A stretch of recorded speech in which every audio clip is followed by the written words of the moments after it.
La gang, écoutez, c'est pas fini. C'est peut-être fini pour Sean avec le Canadien de Montréal. Mais Kent Hughes n'a pas fini le ménage, la gang. Ce n'est que le début. Je souhaite un bon show. Le show sur la passerelle. Let's go!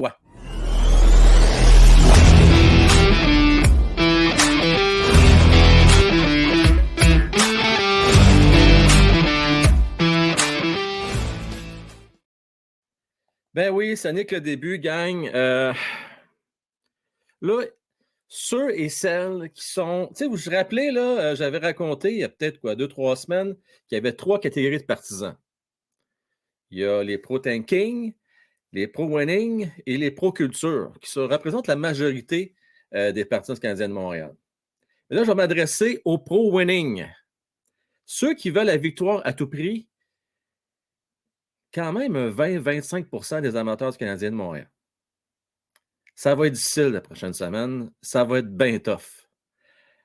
Même si Newhook va être de retour, on a appris la nouvelle un peu plus tôt aujourd'hui, qu'il s'est entraîné avec ses coéquipiers, devrait revenir, si ce n'est pas mardi contre les Capitals de Washington, du moins en fin de semaine. Ça va être tough. Ça va être tough. Je ne sais pas si vous avez vu le non-verbal de M. Suzuki. Quand il a posé la question ce qu'il pensait du départ de Sean Monahan, ça voulait tout dire, gang. Il ne peut pas se réjouir du départ de Sean Monahan, c'est certain. On se rappelle, hein? Quand Sean Monahan n'était pas là l'année passée, à partir du moment qu'il s'est blessé en décembre en 2022, pardon, Suzuki n'était plus le même. Ça a pris à peu près 2 mois avant qu'il retrouve ses repères. J'espère que ça ne va pas être la même chose cette année. J'espère que ça ne va pas être aussi difficile pour lui. Chose certaine, je ne crois pas, moi, à un Alex Newhook à la position de centre. J'ai beaucoup aimé Alex Newhook quand il s'est muté à l'aile, juste un peu avant qu'il se blesse, malheureusement. Trop peu, trop tard. On ne l'a pas vu assez longtemps, cette position-là, vraiment pour son évaluation, mais je ne serais pas étonné qu'on lui donne une chance. De toute façon, on n'a pas bien le choix. Même si on a rappelé Condotta, on va s'entendre, la gang, que Condotta, c'est vraiment juste du en attendant. OK? En attendant. Bonne nouvelle aujourd'hui. Brandon Gignac a signé avec le Canadien de Montréal, finalement, un contrat professionnel qu'on appelle two-way. Donc, il va faire un contrat de 2 ans. Il va faire jouer autant que le Canadien qu'avec le Rocket de Laval. Je suis content. Je suis content pour Gignac. Je trouvais qu'il méritait ce contrat-là. Ça faisait longtemps qu'on s'en parlait. Et finalement, c'est fait. Alors, on va souhaiter la meilleure des chances.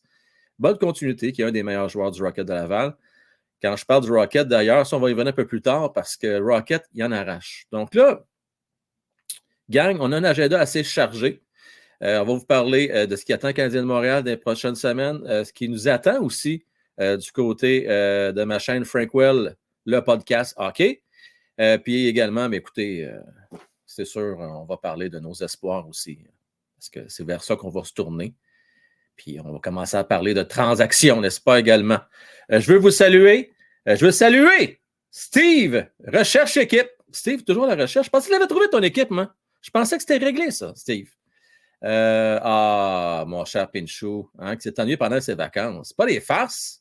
Ça te plate à ce point-là tes vacances? Colin de Ben. Alors, je sais bien que le show est bien cool, là. Mais là, je peux pas croire que tu t'ennuies tant que ça pendant les vacances, Pinchou, là. Hey, au Bahamas, ça part de ça. Nassau. Sigma Véric. Je m'attends pour une rare fois un gros move, une bombe cet été, contre qui? Aucune idée. Mais 21 ans, je suis ça et on a trop de pièces pour ne rien faire. Je pense la même chose, moi aussi, Sigma Véric. Je pense qu'il va se passer quelque chose de gros cet été. Pas dans les prochaines semaines. Mike Gould, salutations à toi. Émeric, salutations également. Salutations à Fred X21. Ben oui, ça fait partie de nouveautés. Je me suis lancé ce matin, en fait ce midi. Si vous aimez NHL, si vous n'aimez pas NHL 24, le jeu vidéo, mais c'est pas grave, gang. On a le droit de rêver dans la vie. Alors, le thème de cette carrière-là de franchise, c'est peut-être une de plusieurs, sait-on jamais. On va voir selon la popularité de ce format-là. On va faire une carrière de 25 saisons, la gang. On va voir dans de 25 ans combien de Coupes Stanley Canadien va gagner, mais avec l'élément suivant. Si le Canadien avait repêché Michkov Combien de Coupes Stanley qu'on aurait pu gagner avec un joueur franchise comme Michkov? C'est cette simulation qu'on va faire là. Donc, on a fait la première saison. Ces saisons, ça se fait seulement 1 heure. Là, je l'ai fait en 2 heures parce qu'il a fallu faire tout le paramétrage. On s'est amusé un peu. On a simulé une game, on l'a regardé live. Mais je l'ai vu donc la saison 1, le Canadien a déjà gagné une ronde en série. C'est quand même pas pire, hein? L'équipe en reconstruction pour de ça. J'ai tout fait, j'ai vendu, ça n'a pas marché. Fait qu'on va revenir là-dessus, ce format-là, tantôt. Salutations à Mario, à Marisol qui est avec nous autres. Je veux souhaiter bon anniversaire à Nat Lafont. Gang, on peut te souhaiter bonne fête, Nat Lafont. Je pense qu'elle mérite. Notre chère modératrice qui fait une superbe job. Nat, qui vient tout juste d'atteindre la trentaine. Nat, bonne fête à toi.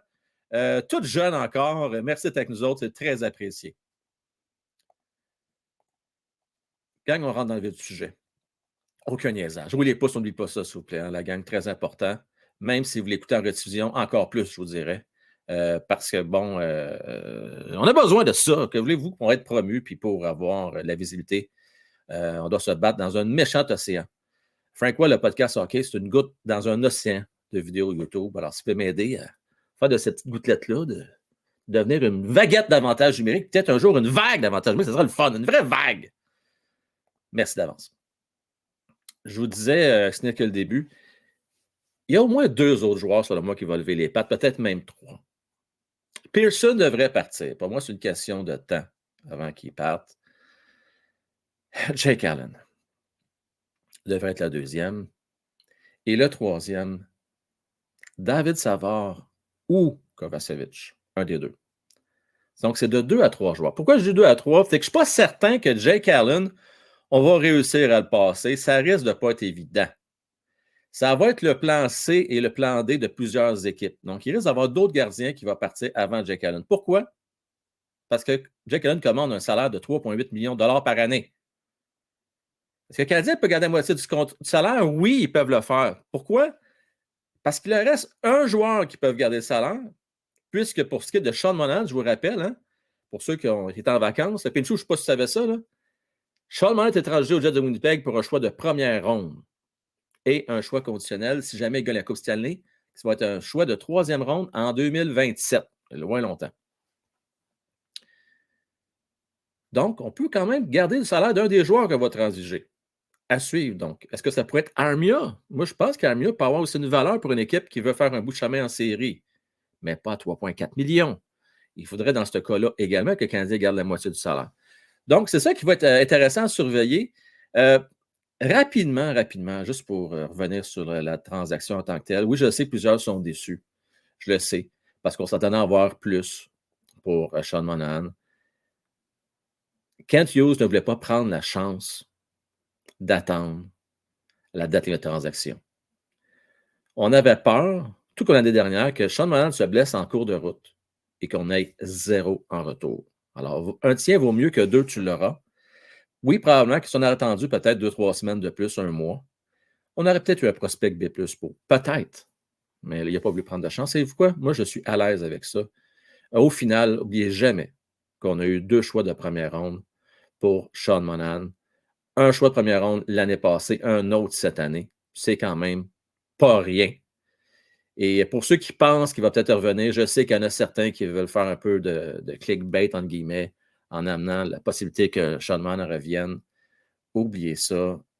Kent Hughes lui-même a mentionné que les planètes ne sont pas alignées nécessairement. C'est peut-être pas dans le bon temps au niveau du processus canadien de Montréal. Mais on ne sait jamais. OK? On ne sait jamais parce que ça pourrait arriver. Ça pourrait arriver que les Canadiens mettent la main sur 1 ou 2 bons joueurs. La preuve, je l'ai faite après-midi. Ça prend 1 ou 2 bons joueurs dans ma simulation, je l'ai fait et ça change complètement l'équipe. Un 180 degrés. Donc, le Canadien s'est fait cette grosse transaction-là cet été ou 2. Peut-être qu'on trouverait le moyen de convaincre Sean Monahan de jouer au Canadien de Montréal, qui, on sait, la masse salariale devrait augmenter au moins de 3-4 millions l'année prochaine. Donc, possibilité peut-être de signer un Sean Monahan pour 4-5 ans à suivre. Mais je ne compterai pas trop là-dessus. Je veux vous parler du dossier d'Herbert Jacquet. J'ai bien de la misère avec ce dossier-là. Je vous disais tantôt dans mon introduction que le Rocket a de la misère. Je ne comprends pas. C'est quoi l'idée d'aller chercher Herbert Jacquet, qui allait bien Laval, il faisait le party avec Logan Mailloux, mais un party responsable sur la patinoire. Là, ce que ça doit se passer. Je comprends pas. Laval, c'est drôle, hein? Mais en fait, c'est pas drôle. Depuis qu'Arda a été rappelé par le Canadien de Montréal, on gagne plus, ou presque. Une seule victoire dans ses 5 derniers matchs au Rocket de Laval. Quand on parle d'un mauvais move, là, c'est un sapristi de mauvais move. On rappelle Jacquet, on le fait jouer 2 games. Après ça, on le bench. On le met, pas le bench, non, on le met sur la passerelle avant le match des étoiles. Là. Fait que là, lui, pendant une semaine et quelques pouces, là, il s'est dit, oh boy, oh non, oh non. Ah, je peux plus frapper personne, moi, là. Faut que je fasse attention, là, parce que si je suis pas une mauvaise qualité, la prochaine game, je vais le faire sortir, là, puis la carrière, puis cette fois, je replace encore des palettes chez Costco. Est-ce qu'il est capote, lui, là? Là, moi, je vais m'adresser à toi, Herbert, notre shérif. Bon, on t'a peut-être retiré ton enseigne pour un match ou 2, on verra. Espérons qu'on te redonne ton enseigne très rapidement, mon Jacques. Mais Herbert, s'il te plaît, reste tel que tu es. Et si on ne te reconnaît pas ta juste valeur à Montréal, on va te transiger éventuellement. C'est plate à dire, gang. Il ne faudrait pas se surprendre éventuellement qu'un Herbert Jacquet lève les pattes. Je ne pense pas qu'il fait partie de l'identité que le Canadien de Montréal veut avoir. Et je trouve ça de valeur en cibole. Croyez-moi, j'aimerais ça le garder. Mais si on peut faire un package deal, en bon français, un entente paquet, ça peut être une belle entente qu'on pourrait avoir avec une autre équipe qui pourrait nous amener un joueur d'impact sur notre première ou deuxième ligne. De préférence, un joueur de premier trio, mais on sait que ça coûte très cher. Mais s'il vous plaît, là, arrêtez-moi avec des gars de troisième, quatrième trio, là, c'est assez. C'est assez. Passons aux choses sérieuses. Passons à la vitesse supérieure. On a plein de jeunes défenseurs. On a plein de choix repêchage. Y a-tu moyen d'en faire un bel entente paquet? Me semble, là. Moi, dans le cas de Jacques, ce que je trouve bien maudit, c'est au pire, là, laisse-les à Laval, laisse-les gagner là-bas, puis rappelle-les plus tard au mois de mars, tu sais, quand tu as une confortable avance là, du côté du Rocket de Laval, parce que là, tu es à 2 points de faire série. Là. Je sais que c'est serré, tout ça, sur le classement, c'est serré. Mais tu sais, parce que là, vous savez ce qui va arriver. Hein? On va transiger d'autres joueurs éventuellement. Au moins 2, peut-être 3 joueurs qui vont partir. Il va falloir les remplacer. Alors, on va se trouver, encore une fois, ce qui va arriver, c'est qu'on va s'affaiblir à Laval, puis on s'affaiblit à Montréal. T'sais.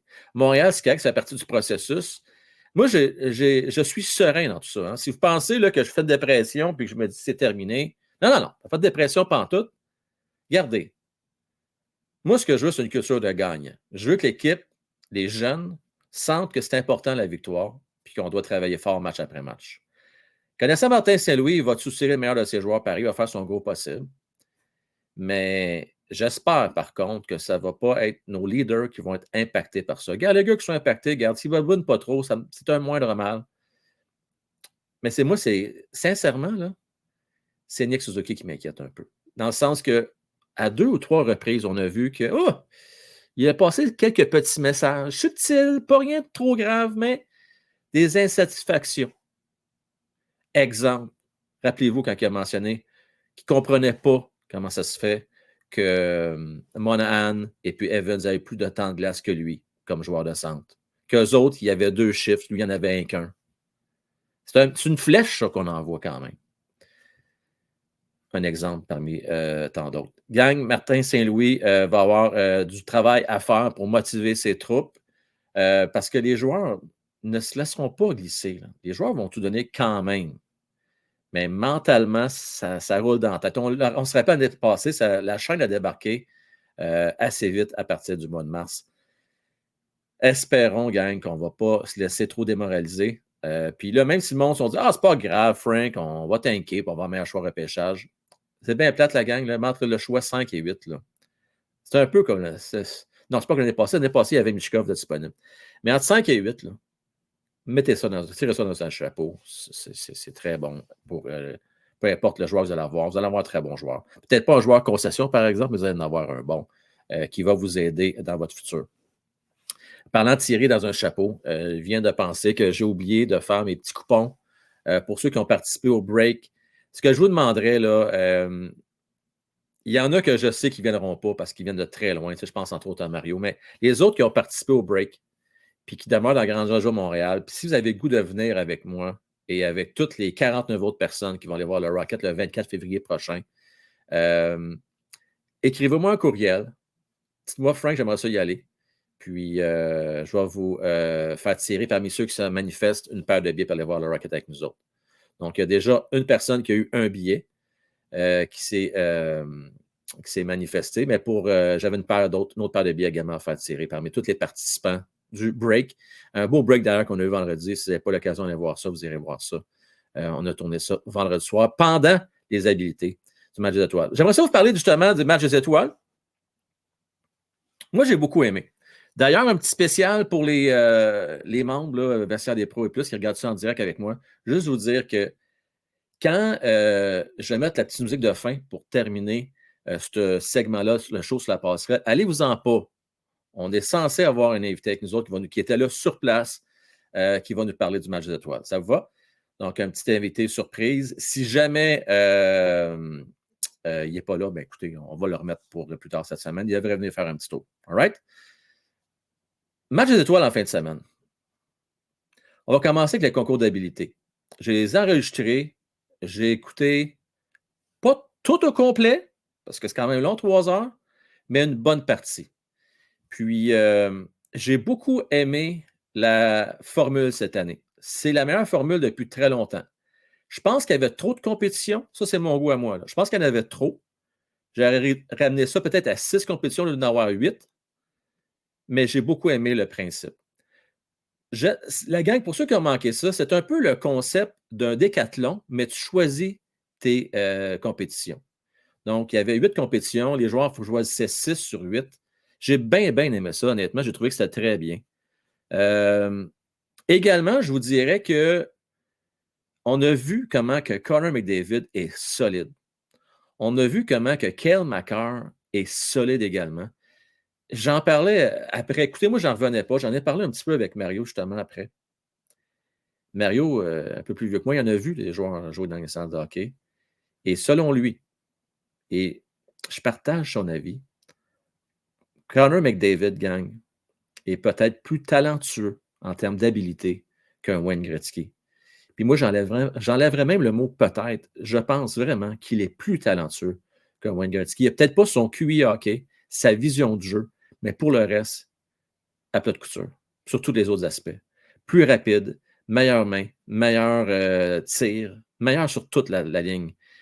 On ne peut pas comparer parce que c'est des époques différentes des années 80, des années 2020, mais Connor McDavid, c'est tout un joueur de hockey gang. Et que dire de Cale Makar, qui encore une fois, selon Mario, moi, je n'ai pas vu jouer Bobby Orr, mais dans la même veine qu'un Bobby Orr. Avec la gang, on a eu la chance de voir de notre vivant peut-être deux des meilleurs joueurs des prochaines 10, 20, 30 prochaines années.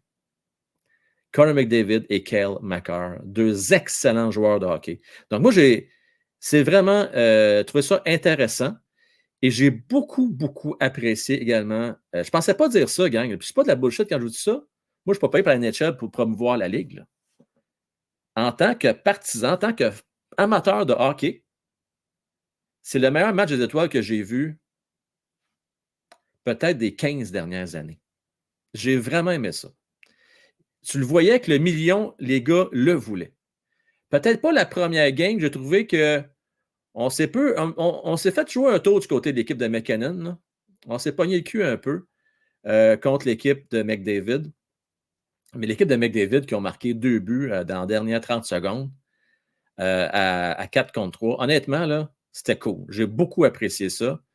Même un tir frappé qu'on a vu à peu près à 15 pieds de Austin Matthews, on ne voyait pas ça avant des lancers frappés aussi proche du gardien. Tellement que le Buck a été un petit peu surpris sur ce tir-là puissant dans le match de la finale. Donc, c'est l'équipe de Matthews qui a remporté, l'équipe de Toronto. Certains vont dire que c'était arrangé avec le gars des vues. Je ne pense pas que c'était arrangé. Je pense que la foule les a peut-être aidés. Bon, écoutez, est-ce que Est-ce que l'équipe adverse était aussi intense? Je ne sais pas. Mais bon, on va leur donner le crédit. Là, ils l'ont gagné. Et je pense qu'ils doivent, entre autres, on donné l'étoile à Aston Matthews. Moi, j'aurais aimé ça qu'ils la donnent à Forsberg, mais ça, c'est une autre affaire. Mais aussi une mention honorable à Shesterkin, qui était très fumant, qui a fait des gros arrêts pour son équipe. Je vais aller voir vos commentaires. Vous autres, là, je suis curieux de savoir dans le chat, vous avez pensé quoi des compétitions du match des étoiles? Est-ce que vous l'avez regardé? Si oui, êtes-vous d'accord avec moi? Est-ce que vous avez trouvé que c'était meilleur que les dernières années? C'est moins de gossage, de fluff-là, de tir d'un chute, d'un baril, des niaiseries. Il n'y avait pas de ça. C'était pur, le talent pur. Tir frappé, plus vite, meilleure main, meilleure précision. Moi, j'ai aimé ça, en tout cas. Pas de trou de golf, de niaisage. La seule affaire qui est un petit peu plate, c'est qu'on n'a pas vu des Suzuki, on n'a pas vu d'autres joueurs qui étaient invités participer à des cours d'habilité. Mais en même temps, j'ai aimé la formule. On ne peut pas tout avoir de parfait. J'ai aimé ça. Et que dire de Kucherov? Aïe, aïe, aïe, aïe, aïe. Lui, son ego, on a pris un méchant coup. Pour ceux qui n'ont pas vu ça, je vais vous expliquer. Là. Kucherov, il n'avait pas le goût d'être là. C'est comme si le gars, tu sais, un mauvais perdant, excusez-moi l'expression, c'est le gars qui sait qu'il n'a pas de chance de gagner, fait qu'il n'a pas le goût d'être là. Mais probablement qu'il n'avait pas le choix, puis il était là de reculons. Puis, dans le sens littéral, il allait de reculons, il a pâti de reculons, le pâti devant sur une compétition. C'était pathétique. Il s'est fait huer, comme ça n'a pas de sens. Et après ça, c'était un peu moins pire dans le match. Là, on a vu que ça donnait plus. Il y a eu une certaine fierté là, qui est ressortie. Puis là, c'était une compétition d'équipe, donc il ne voulait pas faire perdre son équipe non plus. Fait que c'est plus donné. Mais dans le concours d'habilité, ça avait été vraiment épouvantable. Ah oui, Boomerang, tu peux le dire. Kucherov, il s'en foutait carrément. Zénith, un peu mieux, c'est revenu un peu à l'ancienne, bonne formule, et Kucherov est la confirmation que la plupart d'entre eux n'ont pas le goût d'y être. Ça, Zénith, c'est clair. Le monde, écoutez bien, là. Ils n'ont pas le goût d'y être, mais j'ai trouvé que les gars ont quand même donné un effort. L'argent qui parle, hein? Incroyable, mais c'est ça pareil. Je trouve ça particulier. Ça, c'est une opinion très personnelle, gang. Là. Ça, c'est mon opinion, puis vous n'êtes pas obligé de la partager, OK? Tout le monde a le droit de faire de l'argent dans la vie, puis c'est bien correct. Mais ces gars-là sont déjà millionnaires plusieurs fois. Tu sais, je pense à McDavid qui fait quoi, 12, 13 millions par année, facile. Ils viennent de gagner 1 million de dollars. Puis là, il demande la question, il ne sait pas quoi faire vraiment avec l'argent. Il me semble que les gens les joueurs, c'est des joueurs étoiles, sont déjà millionnaires, toute la gang, plusieurs fois pour ça. Il me semble que faire ça pour une bonne cause qui tient à cœur. Mais semble, là. Parce qu'1 million de dollars pour une bonne cause, ça peut faire une grosse différence. Moi, c'est ce que je vous dis de même. Là. Par le passé, c'est ce qu'on faisait. Mais ce que je me rends compte, c'est que les gars, ça ne les motivait pas plus que ça de jouer pour une fondation. Fait qu'ils aiment mieux jouer pour eux autres puis mettre le cash dans leur compte de banque. C'est plate, là, mais c'est ce que ça me donne un peu comme message, moi. À la limite, donnez un montant aux joueurs, donnez l'équivalent à une cause. Je ne sais pas, faites quelque chose du moins. Donnez un pourcentage à une cause. Il va peut-être le faire plus tard, mais bon. Anyway. Ben oui, il me semble logique, les Elgard. Je ne sais pas ce que vous en pensez. Tu donnes ton argent, mais ça a bien l'air que ça faut que ça soit dans leur compte de banque pour qu'ils soient motivés, gars. Qu'est-ce que vous voulez que je vous dise? Selon Mario, c'est tout arrangé. Je peux comprendre que tu penses ça, Mario, c'est vrai, parce qu'on va dire l'équipe Matthews, qui était peut-être moins forte sur papier, qui a remporté. Je pense que Mario, ce qui a fait la différence, c'est les gardiens de but dans cette compétition-là en finale. Les gardiens ont été meilleurs du côté de l'équipe de Matthews que l'équipe de McDavid, en partie. Émeric qui me donne son intérêt. Compétition 9 sur 10 et la gang 10 sur 10. Donc, tu vois, Émeric, la gang, je vous le dis, pas de farce. Ceux qui ont donné une chance, ceux qui l'ont gardé, c'était plus intéressant que ça. Puis ce qui a ajouté à ça, puis là, la gang, je vous le dis, là, c'est une parenthèse pour les gamers, OK, NHL 24.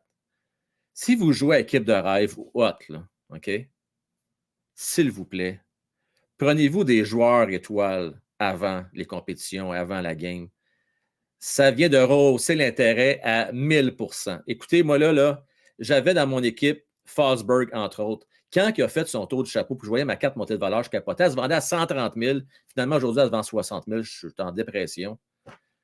Le marché a complètement plongé. Ça, c'est un autre sujet. Là, on y reviendra. D'ailleurs, je vais faire un peu plus de shows de NHL là, dans les prochaines semaines. Là. Je vais en faire au moins un, peut-être même 2 par semaine, on verra. Mais j'aimerais ça en faire au moins un de façon régulière. Une semaine, ça sera hot. Une semaine, ça sera mode franchise.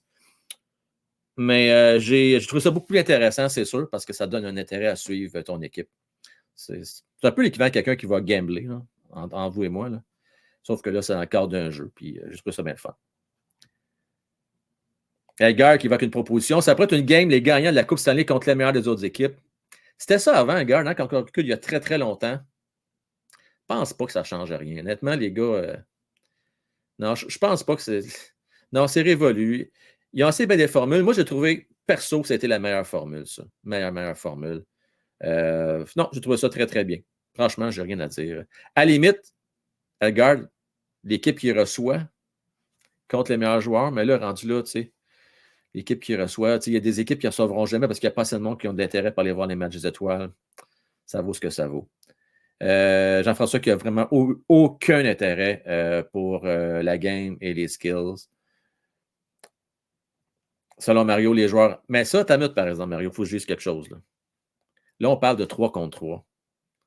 Et 3 contre 3, c'est pas toujours à pleine vitesse. Hein. Même dans la Ligue nationale de hockey, des matchs réguliers, là, à 3 contre 3, les gars prennent leur temps. Parce que c'est une game de possession. C'est pas une course, là, un 3 contre 3. Il faut que tu gardes la rondelle le plus longtemps possible et tu choisisses ton occasion pour tenter un tir au filet ou que tu as une bonne chance de marquer. Parce que sinon, qu'est-ce qui arrive? Tu pars à foot pin, là, cling, cling, cling. C'est là que ça devient Mickey Mouse pas mal. Puis là, tu perds la rondelle, des revirements, des 2 contre 1, des 1 contre 0, 2 contre 0. On a peu bien de ça cette année. Pour moi, c'est un indicateur. C'est un indicateur que les gens ont pris ça au sérieux. Sébastien, je t'ai envoyé l'invitation sur ton Messenger. Tu peux aller voir. L'invitation est là. Donc, avant de passer au petit extra que je voulais faire après, là, Sébastien est là, fait qu'on vous a dévoilé le punch un peu. Gang, cette semaine. Donc, il va y avoir un seul match mardi qu'on va couvrir contre les Capitals de Washington. J'ai hâte de voir comment les Canadiens vont se comporter maintenant qu'on sait que Sean Monahan, un bon vétéran, n'est plus là. J'ai hâte de voir Suzuki comment il va rebondir. J'ai hâte de voir Cole. J'ai hâte de voir Slaffy aussi. Slaffy, on va faire quoi? Est-ce qu'on va leur remonter sa première ligne? J'ai hâte de voir ça. D'ailleurs, vous ne voulez pas manquer le show sur le forum demain avec Mattman et Francis. On va revenir sur la transaction, bien entendu, mais aussi, on va vouloir parler de ce qui s'en vient dans les prochaines semaines. Mardi, le match contre les Capitals de Washington. Mercredi, soirée gaming. Et jeudi, comme d'habitude, ça jase dans le vestiaire. On a eu un très bon show, je pense, jeudi. C'était bien le fun avec tous les boys. Si vous n'avez pas pu voir ce show-là, je vous invite à joindre notre communauté de plus en plus grandissante en tant que membre. On est tout près de quoi? 180 membres maintenant. Donc, tout ce que vous avez à faire, vous allez cliquer soit sur adhérer, le bouton bleu du côté de YouTube, ou vous allez sur mon Patreon, que je vais mettre le lien à l'écran. Vous allez pouvoir, à partir de 5$ par mois, gang, vous allez avoir plein d'exclusivités. Puis à 9$ par mois, mais là, vous avez accès à tout.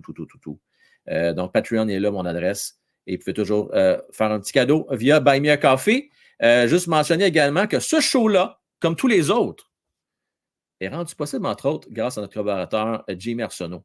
Vous avez une maison à vendre ou acheter dans la grande région de Gatineau, la gang. On ne se casse pas la tête, là. Hein? On contacte le courtier numéro 1 Remax. jimmyremax@gmail.com. Et si vous voulez booster votre visibilité, vous voulez avoir un site web au coût du jour qui est vu par plein de monde. Pas juste ta tante, ton beau-frère, ton mononcle. Tu veux que tout le monde le voit, ton site Internet. Vous contactez info@raisedesign.ca. Gang. Je vais être avec vous autres. Je ne lâcherai pas. Au contraire, on va avoir bien du plaisir dans les prochaines semaines. Ça, c'est clair. On va se tourner, bien entendu, vers les jeunes. On va garder des espoirs. Le Canadien devrait avoir un choix entre 4 et 8. Et qui sait, si on gagne la loterie, on pourrait avoir un choix numéro 1 ou 2. Un certain Celebrity, par exemple. Donc, bien hâte. Et je rappelle également, si vous êtes curieux, vous aimez de suivre les espoirs, bien, allez faire un petit tour du côté de Mordu de Sport. On a des shows les vendredis, samedis, dimanches, des shows, des extraits de shows d'une vingtaine de minutes. Donc, des segments qui sont rendus possibles sur la chaîne Mordu de Sport. Je vous remercie beaucoup, la gang de Tout Rendez-vous. N'oubliez pas de mettre vos pouces, s'il vous plaît, parce que ça fait la différence. Merci de partager, liker, de vous abonner également si ce n'est pas déjà fait. Et on se revoit demain dès 20h pour les membres de la Loge du Président et 20h35 pour tout le monde. Le show sur le forum. Merci à vous tous. Ciao. Bye.